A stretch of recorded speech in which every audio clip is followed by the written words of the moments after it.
Welcome everyone to the Tools to Trade Sunday market review, where I'm going to go over what I think is going to happen for the week moving forward. We'll be taking a look at Bitcoin, as you see here, probably Ethereum, maybe some macro, maybe a couple of alts. We'll see what I get to. All right, so just looking at Bitcoin right here.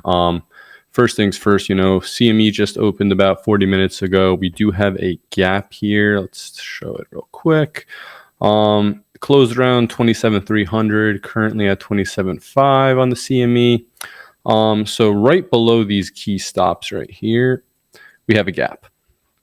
Obviously, we also have a nice little DBS zone right here on the hourly. And then we have the lows here that we've been kind of flirting with since the weekend. So looking towards the week in advance now, I'm going to show you two scenarios I'm kind of looking for both longs and shorts. So when we zoom out to the daily, obviously we kind of broke down from that 30K area. We've re-entered the previous range here. But here's what interests me most, right? So we remember we had all these stops around 26.5 right here. These stops are not safe in my mind. Conversely, the previous range high around 26 or 28.6, right where it's right there. This is two areas I'm looking for going into the rest of the week. So when I zoom out for a second on the 3-day, I can kind of see two scenarios playing out. The more bullish scenario in my mind would be if starting early in the week, we come down and sweep these 26.5K stops, reclaim them, and then re-enter the range. That would be the bullish scenario. Now, on the flip side, I do see potential for us to kind of retest this 28.3, 28.1 area. And this would be a short trigger for me. So, weekly candle closes shortly. If we come up into this 28.1, 28.3 level, this is where I'd be looking for a swing short, and I'd probably be playing down to this 24K level. And I'll show you why in just a second. So when I throw on Ichimoku, and again, this is, it's been a steady uptrend. We do have the weekly edge to edge at 31.8. However, it doesn't look like we're going to get there. Now, on the flip side of things, this level that I marked out last month is a key 3-day demand zone, right? And it kind of lines up really nicely with our 3-day key June right here, right? So one thing I want to look forward to, looking maybe 2-3 months in advance, if and when we get down to this 23, 24K level, this is where I'd be looking to swing long again, right? Somewhere around here. Conversely, though, when I zoom out to the weekly, I see a scenario where, let's mark out the weekly open. It's around 28,350, call it. And then the weekly low, previous weekly low is 28,160. So between, I'll even zoom in here. So between 28.3 to 28.1 is probably where you're going to get the highest probability short moving forward. Now, oddly enough, that also lines up with this key demand block that we had that we kind of broke down from. But if I was looking and not in position, I'd probably be looking for this area to come back and get retested for a bearish retest and then smack it back down. Now, so, on the flip side of things, if we get up to 28.1, 28.3 with early in the week and probably put the Monday high around there, I'd probably be looking for shorts there. But if we get up to 28.1, 28.3 before sweeping 26.5 stops right here, then I don't think I'm no longer targeting this 26.5 area. I think what's more likely is we're going to head down to the 25.2K retest of the previous range high right here, right? So two scenarios, 28.1, 28.3, we go to 25, or conversely, if we go down first, we sweep the stops, then I think there's a better chance we're actually going to get to that 28.6 area before coming back down to 25 and eventually 23. So that's Bitcoin for you.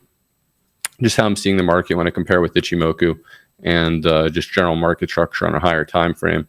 Let's take a look at ETH for a second, right? So when we zoom out to the weekly here, we had a nice range, right? This was our range right here. Now we came up, deviated above the range, and arguably we're going to close back in within the next hour. That's going to be a bearish engulfing close, most likely. We'll see what ends up happening. But point being is, now that we deviated back in the range, at minimum, this mid-range at 1450 seems like a very likely target in the next couple months. Now, if I'm looking for positioning, on the 3-day, similarly enough, when I throw on Ichimoku, we have this 3-day demand block right here from about, let's call it 1650 to 1600, just about.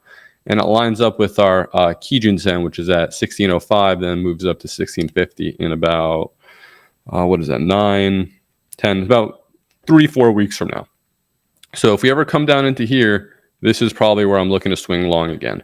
But until then, guys, I'm pretty high time frame bearish. I think we've put in a pretty decent local top here.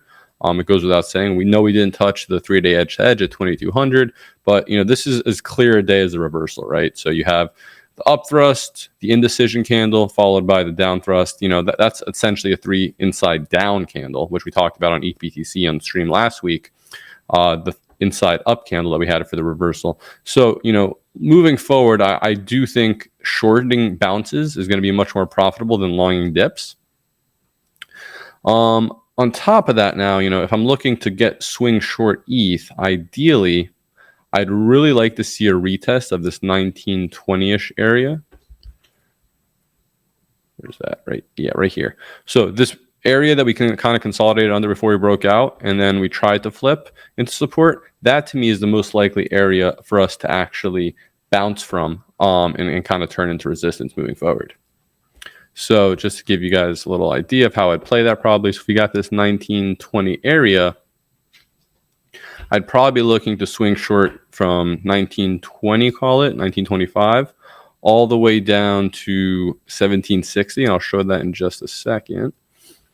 With the stop probably above this 1980 high, right? So also lines up with our 4-hour Kijun.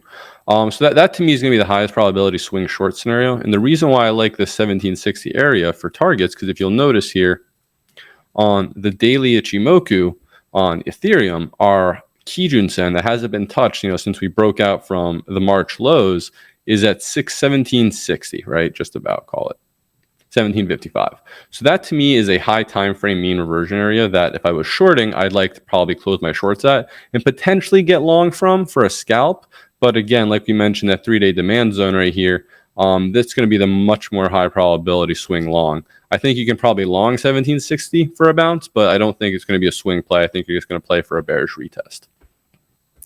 Now, last thing I'll say before I head out here, when I look at all this market structure, especially on ETH right now, I'll get to ETHBTC in just a second, it's really just been nonstop selling, right? So this was distribution clear as day, and it's just been lower highs, lower lows, lower highs, lower lows, and eventually we got this cascade. It looks like we're putting in a potential short-term bottom here. I'm kind of still bearish, so, bounces are for shorting, obviously. But in the meantime, I think, if you're not positioned, wait for a bounce higher, again, 1920s, right? We called it, and then short down to lower. On the flip side, if we do come down into that 1760 area before we get any sort of reasonable bounce, I think it makes sense to kind of get long there, and then you'd be targeting that bearish retest at 1920. I think that about wraps everything up. Let me make sure I cover everything. So, yep, scalp longs from 1760. Bearish retest around 1920, call it. That's wrong. So short from here, long from here, pretty straightforward. And then last thing I'll say before I head out here, ETHBTC, we did have a really nice bottom structure. Again, this 3 inside up that we mentioned on stream a couple weeks ago. Now, obviously here we put in a top and then we had a bearish engulfing, but this is cloud resistance. When I zoom out to the weekly, it's been a 700-day range, right? So yeah, 707-day range. And it really is just a range, right? So we won't even throw an Ichimoku here. So when I use the ranges, deviation above, deviation above, deviation below. Are we going to come back to test this key area? Right around this support level, potentially the range lows at 55. That makes the most probable sense, right? So, in hindsight, this is a pretty clear bearish retest right here, again, of the mid-range. Looks like we're going to close the weekly below it. So it's going to make a lot of sense that Ethereum shorts are actually preferable to Bitcoin shorts just because ETHBTC is likely to trend down to here. If we get down to here and get a bounce, this is maybe where you start looking for Ethereum longs over Bitcoin. But, you know, on the converse side, if we start breaking down from this range, we're going to head a lot lower. This has been a 700-day range. So whichever way this range ends up consolidating and breaking out from, you don't want to fade that direction. So, you know, if it comes down to here and it breaks down, you're going to be looking at ETH shorts for the long period of time. Conversely, if we somehow manage to flip this, come back here, head for the range high, and then break out, Ethereum longs are going to be the priority here. So that's kind of how I'm seeing the market between Bitcoin, Ethereum, ETH BTC. And then last thing I want to say before I head out here is just the Ichimoku on Bitcoin. On the daily, our mean reversion right now is 25.3. So that's why, you know, taking that short at 28.1, 28.3 with a target of 25.3 makes the most sense, at least for the short-term target, because that range retest likely holds for some sort of bounce. Maybe it's just to retest that 26.5 area before going lower. But for right now, guys, pretty bearish looking at the week ahead. I think macro overhang is pretty high, and we'll see what the week kind of develops. So, yeah, hope you guys enjoyed the little market review. I'll make sure to do this at least once a week, I think. I feel like you guys get some value out of it. So with that said, I'll end it here. Thanks for tuning in.